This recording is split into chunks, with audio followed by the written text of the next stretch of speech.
السلام عليكم ورحمة الله وبركاته. كي دايرين بخير؟ لاول مره كيشوفني انا سلمى، واليوم ان شاء الله غنهضروا على ما بعد البكالوريا، على الانتقال من تلميذ لطالب، شنو الحوايج اللي غيفيدوكم واللي خصكم تعرفوهم في هذه المرحله ديال ما بعد البكالوريا، واللي هي الحياه الجامعيه. ما عرفت الصراحه واش كاينين الناس من الجامعه كيتبعوني، لكن تكتبوا لي انا في لي كومونتير باش نعرف. هذا الفيديو جا من الاقتراح ديال واحد البنت، وبسم الله نبداو نهضروا على الحياه الجامعيه ما بعد البكالوريا. كنقصد بالحياه الجامعيه ماشي غير الناس ديال لافاك ولا الجامعه، كنقصد حتى الناس ديال المدارس العليا والناس ديال المعاهد، يعني من بعد الباك بصفه عامه. فالحياه من بعد الباك كتكون مختلفه شويه على الحياه ديال الكوليج ديال الليسي. كتبقى سميتك تلميذ كتولي طالب. غنقول لكم شنو الفرق ما بين التلميذ والطالب. التلميذ كيتسنى ديما من الاستاذ، كيكون هو داك المتلقي، كيتسنى من الاستاذ يقول ليه دير هادي دير هادي، كيتسناه يعطيه الدرس، كيتسناه يقول ليه التمارين اللي يدير، كيتسناه ينوضوا السبوره دير هادي دير هادي. يعني كتبقى واحد المتابعه من طرف الاستاذ بشكل كبير على التلميذ. الطالب كيولي هو خصو يبحث، هو خصو يقلب على المصادر ديال المعلومات. الاستاذ غيعطيك ولكن ما غيعطيكش كل شيء. زائد بعض المرات مثلا الاستاذ ديال الليسي يقدر يقول لك مثلا يكتب لك ديك غابيل، كيفكرك بشي حاجه قريتيها من بعد الباك. يقدروا يكونوا هكا دي غابيل، ولكن ماشي بحال الاستاذ ديال الليسي. يعني كيعتبرك بعض المرات راك صافي داكشي شفتيه، يعني ما غاديش كل مره غيبقى يذكرك بشي حاجه. ايضا الاستاذ ما كيكونش كيعرفك انت كشخص كاسم، بحال في الليسي كيبقى يعيط لك بسميتك، كيقول لك اجي دير هادي وهادي. وهذا الشيء زعما طبيعي، لانه في الليسي كيكون واحد العدد اللي قليل في المدارس. ولكن في المدارس العليا كاينه هذه القضيه هذه، لانه العدد عاوتاني ما كيكونش كثير بزاف. اول حاجه غنهضر لكم عليها هي الحضور، بما انه واحد السؤال اللي كيتطرح: واش نحضر واش ما نحضرش، واش نبقى نمشي ولا لا. بخصوص الناس اللي كيكونوا في مدينه بعيده، يعني تيقول لك واش نجي نكري زعما باش نبقى نحضر الدروس ديالي وداكشي. فهاد السؤال هذا غنجاوب عليه بان الحضور مهم وماشي مهم. مهم في بعض الحالات وماشي مهم في بعض الحالات. اكيد بالنسبه للمدارس العليا فراه الحضور اجباري، ولكن كنهضر دابا على لافاك. بالنسبه لافاك الحضور ماشي اجباري الا في بعض المواد. كيكون بعض المرات الاستاذ كيقيد الحضور ديالكم، وهادشي كيلعب شي شويه على النقطه كيف ما كيقولوا. الحاله الاولى الا كنتي غادي تحضر وغتتبع مع الاستاذ وغترجع للدار وغتحاول داكشي تراجعو ولا تراجع داكشي ديال الحصه الجايه، فراه غتمشي مزيان. وفي هاد القضيه هذه الحضور مهم لك بزاف، لان الاستاذ بعض المرات كيقول شي حوايج، ودوك الحوايج اللي كيقولهم كيكونوا في الامتحانات. كاينه الحاله الثانيه هي انك كتمشي ولكن ما كتستافد والو. عقلك كيكون في شي بلاصه، ما كتفهمش مع داك الاستاذ ولا شي حاجه بحال هكا. فالا كنتي بحال هكا انا كنشوف من الاحسن ما تحضرش، تمشي وتوجد في الدار. من الاحسن اللي كاين عاوتاني الناس اللي كيبغيو انهم يوجدوا في الدار بلا داك الشرح ديال الاستاذ. حنا عارفين ان كلشي دابا ولا في يوتيوب، دونك تقدروا تتبعوا اي حاجه. واخا بعض المرات المصادر كتلقاوها قليله، ولكن راه كاينين، يعني تقدر بوحديتك وفي الدار وتوجد. بالنسبه للاساتذه واش كيشرحوا ولا ما كيشرحوش، كاينين اساتذه كيشرحوا يعني كتبع معاهم كتحس براسك راك فهمتي، وكاينين اساتذه اللي كتدخل الحصه ديالو يعني كتحس بحال شي راديو مطلوق وانت كتسمع ليه، يعني انت اصلا ما مركزش. هذه هي الاولى. زائد الشرح ديال الاستاذ يقدر يكون ما توافقش معاك، دونك ما كتفهمش. فمن الاحسن انك في هذه الحاله هذه تجلس في الدار. كاينين الاساتذه اللي بصح نيت كيديروا مجهود وكيحاول يوصل لك المعلومه وكيحاول يتجاوب معاك وداك الشيء. وكاينين الاساتذه اللي كيجي كيعطيك الدرس، فهمتي ما فهمتيش شغلك هذاك. واحد الاختلاف اخر هو انه كتكون عندك واحد النوع من الحريه في الحياه الجامعيه، ماشي بحال في الليسي. يعني كتكون حر نوعا ما، ولكن هاد الحريه ديالك خصك تعرف كيفاش تتعامل معها، لانها ممكن تخرج عليك وممكن تعاونك. ممكن تخرج عليك في حاله ما بقيتي متبع، صافي انا حر ما نتبعش مع الاستاذ، ما نديرش هادي ما نديرش هادي، نمشي نجمع مع هادو في دوك القنات. دونك هنا ما غاديش تستافد بتاتا. ولكن الى ديك الحريه ديالك قلتي انا حر ولكن غنمشي للدار وغادي نوجد، يعني كتكون كتعرف تتعامل مع راسك، كتكون مسؤول في ديك اللحظه. فهنا ديك الحريه كتنفع. عاوتاني فين تقدر تخرج عليك ديك الحريه هي ان الاستاذ مثلا ما كيقولش لك سير دير هادي وهادي، فكتبقى متبع انت لهواك. ما انت كتقول راسك اجي نخدمو، ما الاستاذ كيقول لك سير خدم. دونك هنا كتخرج عليك الحريه. واحد النصيحه اخرى اللي غنبغي نعطيها لكم هي: حاول ما امكن تعود انك تقلب وتبحث راسك على المعلومات. تقلب في جوجل مزيان. في جوجل راه فيه بزاف ديال الحوايج، حاول تفليه ديال بصح. الا بغيتي تقلب على شي معلومه راه اكيد تلقاها. قلب في يوتيوب، كاين شي حاجه مثلا كيديرها معكم في الدرس الاستاذ، ولكن فاش كتمشي كتقلب في يوتيوب ما كتلقاهاش، ولكن غير انت ما عرفتيش كيفاش تقلب. الا مشيتي وقلبتي على شي سميه كاينه في داك الدرس، سميه ديال شي واحد، شي تيوريم ديال شي واحد، ومشيتي قلبتي عليها اكيد غادي تلقاها. فغير حاولوا ما امكن تعلموا انكم تقلبوا. مثلا فاش كتوصلوا للعام الاخر ديالكم، ولا فاش كتبغيو ديروا البي اف او، راه الاستاذ ما تيعقلش عليك بواحد النسبه اللي كبيره. راه كاين داك لونكادرون ديالك ولا اللي كيرافقك وداكشي كاين، ولكن ماشي بحال، ماشي زعما غادي يوريك كلشي. يقدر هو غير كيوجهك يقولك هادي لا، ولكن الخدمه كامله راه كديرها بوحديتك. كيفاش تصايب غابور، كيفاش تصايب هادي، كيفاش تقاد هادي، داكشي كامل خصك تكون كتعرف ليه بوحديتك، وخصك تبحث عليه. فمن العام الاول حاولوا ما امكن انكم تدربوا كيفاش تبحثوا، كيفاش تقلبوا على المعلومات راسكم، لانكم الا بقيتوا حتى العام الاخر غادي توحلوا ديال بصح. الاستاذ ما كيعطيكش كلشي فريمون. تقدر تسولو غيجاوبك، ولكن ما يمكنش ليك غادي تسولو على كلشي، وماشي ديما كيكون الاستاذ متوفر ليك باش تسولو على كلشي. بالنسبه للسيستم ديال الفاليداسيون ولا في الجامعات ولا في المدارس مختلف تماما على داكشي اللي كان من قبل. فهنا كيكونوا بعض الشروط اللي خاصين كل جامعه ولا كل مدرسه اللي كتكون مختلفه على المدرسه الاخرى. يعني الجامعه عندها النظام الخاص بها. مثلا في لافاك ديال قنيطره عندنا النقطه الاقصائيه هي 5، كاينين في دي فاكولتي اخرين النقطه الاقصائيه هي 7، خصك ضروري تجيب 7. ولا في مدارس اخرين حتى هما خصك ضروري تجيب 7 الا بغيتي تكومبونسي واحد الماده. كاين مثلا حنا في قنيطره تقدر تكومبونسي شحال ما بغيتي ديال المواد، يكفي انك تكون يعني جايب النقاط. كاين في دي فاكولتي اخرين ولا في دي زيكول اخرين اللي كيلحق فقط تكومبونسي جوج ديال المواد. دونك كل مدرسه ولا جامعه عندها دوك الامور الخاصه بها. وبالنسبه للمواد، كاين مثلا شي ماده اللي انت غتكون كتقراها غتقول راه هاد الماده سهله، وكاين واحد في مدينه اخرى غيقول لك راه هذيك الماده صعيبه، ولا العكس. انت تقدر تقول صعيبه وهو يقول سهله. علاش؟ لان الاستاذ هو اللي كيحدد الامتحان ديالو كيفاش غيكون، واش ساهل ولا صعيب. يقدر الماده مثلا تجيك سهله ولكن الامتحان ما تفاليداش. علاش؟ لان الاستاذ كيحط شي امور اللي انت تقدر تجيك يعني شويه في شكل، فهمتي، ما تقدرش تفاليدي. في حين ان في مدرسه اخرى اولا في جامعه اخرى الاستاذ كيحط الامتحانات بطريقه سهله. دونك ولا بشي طريقه زعما اللي بحال اللي كديروا في التادي ولا شي حاجه. دونك هنا كتولي ديك الماده سهله. فما تبقاوش ديو تقلبوا واش هذا الموديول هذا صعيب، واش هذا الموديل كيتفاليدا، لان داكشي كيعتمد على حساب المدرسه ولا الجامعه اللي كتقرا فيها. المهم هو كيفاش نفاليدي.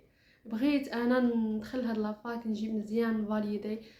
باش تفاليدي اهم حاجه نقدر نقولها في الفاليداسيون، والحاجه اللي عاونتني انا، واخا كنكون بعض المرات في الدقيقه 90 ماشي بعض المرات، المهم بزاف المرات كنوصل حتى للدقيقه 90. وكنتمنى ما تولفوش هاد القضيه ديال حتى للدقيقه 90، حتى لديك الفتره اللي كيعطيكم عاد باش كتجلسوا تراجعوا. صراحه هذه من الاحسن من انكم ما تولفوهاش، لانكم لو ولفتوها ديما غتبقاو ديروها. فمهم ما علينا. الاهم حاجه اللي كتعاونك باش انك تفاليدي هما الامتحانات. كاين التيدي وكاين الامتحانات، ولكن الامتحانات راه كيعاونوك بزاف. كنهضر على الامتحانات السابقه. يعني نتوما فاش يقرب الامتحان ولا تقدروا تقلبوا عليهم من البدايه ديال العام وتبقاو تخدموا غير على الامتحانات. فريمون غتجيبوا نقاط زوينين، لكن لانه كاينين بعض الاساتذه اللي نفس الافكار ديال الامتحان ديال العام اللي فات كيعاودهم هذا العام، ولا الامتحانات السابقه ديالو كاملين كتلقاهم بنفس ستركتور وبنفس الطريقه. ويقدر شي امتحانات ولا شي تمارين كيعاودوا يتحطوا نفسهم. دونك ضروري انا كنشوف السر في الفاليداسيون. زعما الا بغيتي تفاليدي وانت مرتاح، خدم على الامتحانات السابقه ضروري. البلاصه فين تقدروا تلقاو هاد الامتحانات تقدروا تلقاوهم في المكتبات اللي كيكونوا حدا الجامعه ولا حدا المدرسه، وتقدروا تلقاوهم عند الناس اللي سبقوكم. اكيد غيكونوا عندهم. دونك سيروا قلبوا على الناس اللي سابقينكم. في الاس مثلا نتوما كنتو في الاس 1 تقلبوا على الناس اللي عندهم الاس 3 ولا الاس 5 وتسولوهم على الامتحانات، اكيد غادي يكون عندهم. سيروا قلبوا على شي جروب مثلا ديال الاس 3 ولا الاس 5 وسولوهم، ولا سيروا عندهم شوفوا الوقت، شوفوا في لومبلوا الوقت اللي كيكونوا قارين فيه الناس ديال الاس 3 ولا الاس 5 ديال الشعبه ديالك، وسيروا سولوهم وقلبوا هنا اكيد غتلقى عندهم امتحانات، اكيد غيفيدوك بشي حاجه. كيف ما قلت لكم الامتحانات هو السر ديال الفاليداسيون وبسهوله.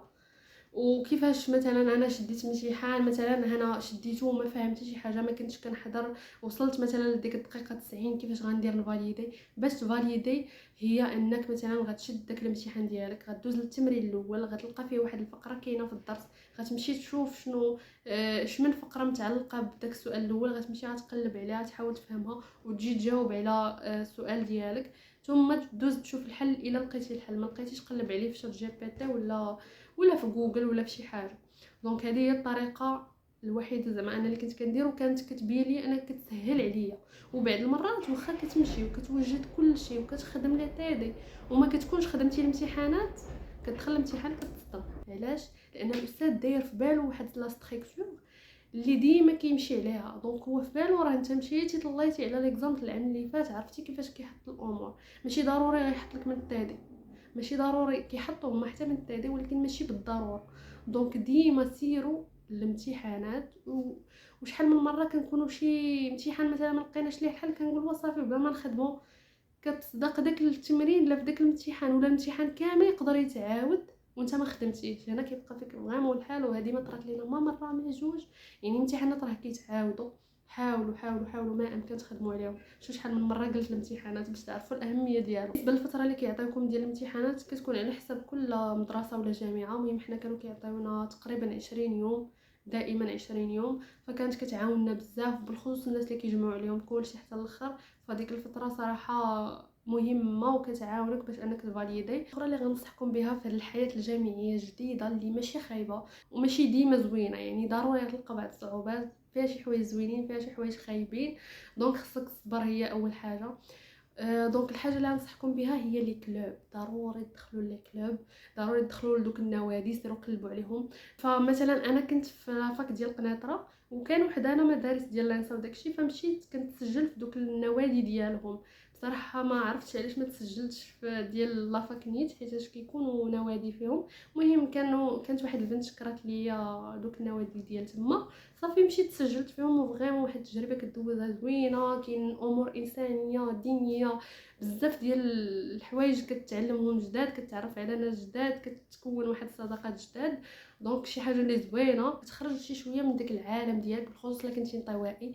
فانا بصراحه ما كنتش اجتماعيه بزاف، ففاش دخلت لدوك النوادي بديت كنتعرف على ناس جداد، وليت يعني كاين بزاف ديال الامور اللي زوينه وبزاف ديال الحوايج اللي تعلمناها من دوك النوادي. وندمت صراحه علاش ما دخلتش من العام الاول، لان ما كنتش عارفه اصلا راه كاينين من العام الاول، ولا زعما راه ما كنتش عارفه اصلا واش كاينين شي نوادي. فحتى العام الثاني والثالث عاد بديت كنتعرف على انه راه كاينين نوادي. دخلوا النادي ولا جوج، المهم جوج ديال النوادي راه مزيان الا دخلتوا لجوج في كل عام. حاجه اخرى في الحياه الجامعيه ديالك كنبغي نقول لك انك ما تركزش فقط على الجانب الدراسي، ماشي غير القرايه.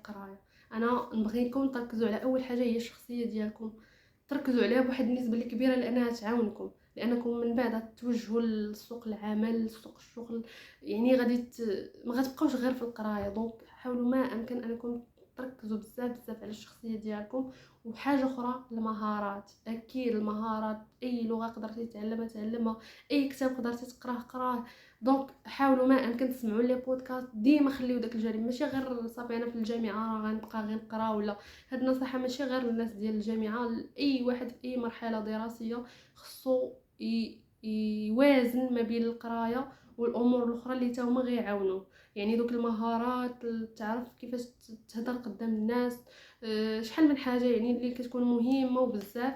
ودوك لي بريزونطاسيون اللي كيعطيكم مثلا الاستاذ حتى هما حاولوا تشاركوا فيهم، لانهم يعاونوكم باش تعلموا كيفاش تهضروا مع الناس. لانك فاش كتطلع فوق ديك الخشبه المهم فاش كتطلع الفوق يعني قدامك بزاف ديال الناس، واخا تكون كتحشم غير حاول ما امكن تغلب على ديك الحشمه. ان شاء الله راه غتعلم بزاف ديال الحوايج اللي زوينين. حاجه اخرى اللي هي الصداقات، حاولوا ما امكن تبعدوا من دوك الانواع، لانكم عارفين من بعد الباك كتولي كتقول صافي راه انا ما عرفت فين وليت دابا راني وصلت. كتبدا تخيل داكشي اللي كتشوفوه في الافلام، دوك الانواع اللي كتشوفوا كتبدا تخيل ديك الحياه الجامعيه اللي كنتي كتشوفها في الافلام وكتبغي تطبقها. فهادشي راه ما كاينش. حاولوا ما امكن تعرفوا كيفاش تختاروا اصدقاء اللي مزيانين، ماشي واحد الصديق اللي يقول يبقى النهار كامل يقول لك يلا نمشيو غير للبيفات، يلا نجلسوا شويه في البوفات. بالنسبه للبوفات ما عندكم ما ديروا فيه، كتدخل كتشري داكشي اللي بغيتي وكتخرج. اما الناس اللي كيبقاو يجلسوا في البوفات راه الاغلبيه النظره اللي كتكون عليهم انهم راه ما كيقراو ما والو، جايين غير باش يقصروا. دونك حاولوا ما امكن تبعدوا من الاصدقاء اللي يبقاو يجروكم غير لهذا الشيء هذا. عرفوا كيفاش تختاروا الصديق الصحيح. فإلا دخلتي في واحد الصداقه وبان لك داك الشخص اللي الصديق ديالك ولا الصديقه ديالك ماشي هو هذاك، حاول تبعد ما امكن. ماشي تقول صافي انا بوحدي ماشي مشكل فهمتي زعما نعدي.